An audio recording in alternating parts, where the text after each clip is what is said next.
2024 is a historical year poised to reshape the destiny of the world. In this year, technological disruptions continue to challenge our conventional understanding, while over 40 countries are facing leadership transitions through elections. As China's two sessions approach in this edition of Global Vision, we have the privilege of hosting Mauro Guillen, William H. Wurster Professor of Multinational Management and Vice Dean of the MBA Program for Executives at the Wharton School. Having made multiple visits to China, Professor Guillen was deeply impressed by China's modernization. He will share his profound perspectives on China's economy and offer unique analysis of global future trends. Now let's delve into this interview. Mr. Guillen, welcome to Global Vision. Thanks for joining us in the show. Thank you so much for inviting me. It's been a pleasure. Mr. Guillen, how many visits have you made to China and what are your impressions of this country? So I've been to China maybe 5 or 6 times. I've been to Beijing, to Shanghai, to Hong Kong, and I've truly enjoyed my visits. My most important impression of China is how absolutely modern it looked, these big cities.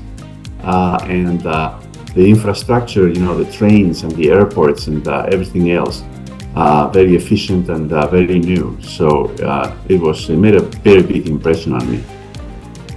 From an economic standpoint, what aspects of China's economy impressed you the most? Well, I think I am not the only one who is impressed by how quickly it has transformed itself. So, transformations like moving from agriculture to manufacturing and then to services that took 150 years in many other countries. In China, you saw all of that transformation happening in compressed time over maybe 20 or 30 years. China used to have, of course, a very large population, but a very little or small middle class. But with economic growth, China has lifted out of poverty and into the middle class hundreds of millions of people. And essentially then that means that probably already like 3 or 4 years ago, the Chinese middle class market for consumption has become, if not the largest in the world, certainly the second largest, and very soon it will become the largest. And this is something that changes everything because the global economy is built around the consumption, the consumer needs of the middle class. Mr. Guillen, given your expertise in megatrends, what do you consider the most significant trends that will influence the future of global societies and economies? What you see is that every year that passes, there's more people, let's say above the age of 60. And this is really important for 2 reasons.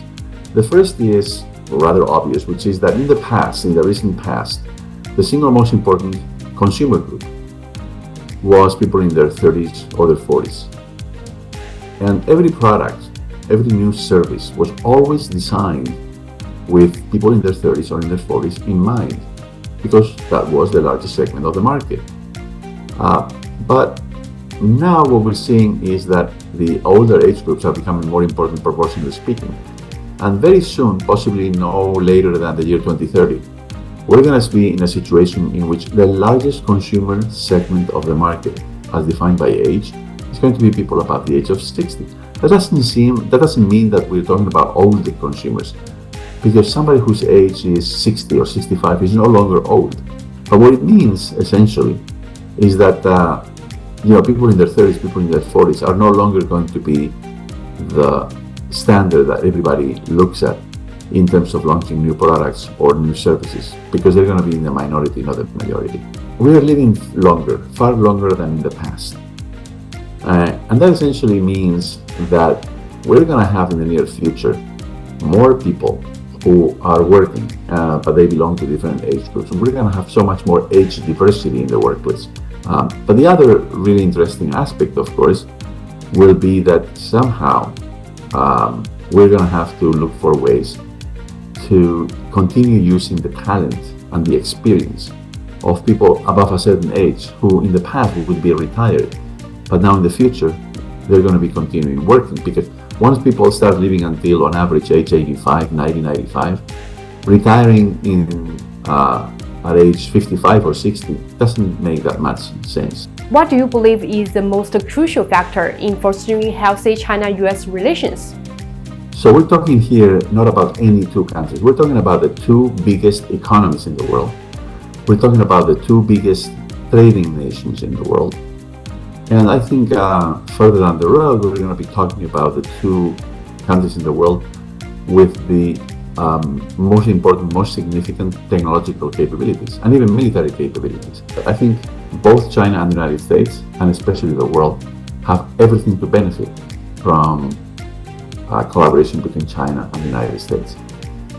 So, in other words, what I'm trying to emphasize is that oftentimes politicians and policymakers see conflict as something that is going to be good. And I think I disagree with that. I think collaboration, cooperation is always better than conflict. Because conflict in the end, or at the end, will essentially bring the worst out of everybody, right? But if we want, the essence of China, the essence of the United States, because they are different countries, to continue developing, I think the best chance is if we have cooperation between them. Because once again, these are not just two random countries, these happen to be very big countries. Mr. Guillen, with this year being an election year in the United States, what potential impacts do you anticipate the upcoming US election have on the world? This election in the United States is very important in the sense that the role of the United States in the world will be very different depending on who gets elected. And of course, this is going to affect everybody in the world. It's going to affect China. It's going to affect, obviously, the United States as well. Because the two likely final candidates in the, after the primaries are over, have very different conceptions in terms of how the world is organized and the role that the United States should play in the world. So one candidate is more isolationist. The other candidate is so much more in favor of continued engagement of the United States in global affairs. And so in other words, the consequences of this election, depending on who wins, are quite stark. Mr. Guillen, what advice would you offer to individuals, particularly the younger generation, for navigating the changes brought about by megatrends and geopolitics? Well, I think young people need to realize two very important things. First is that they cannot make a big decision at an early age, let's say age 18 or age 20, as to what is it that they want to be for the rest of their lives.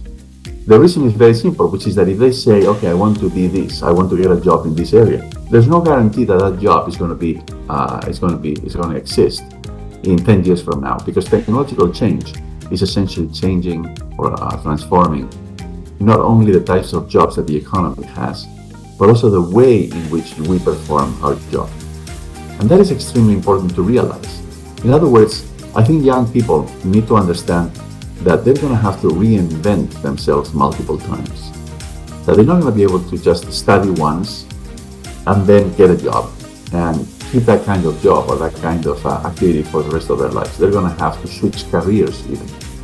So the last thing that I would mention is that young people need to realize that they have to become lifelong learners.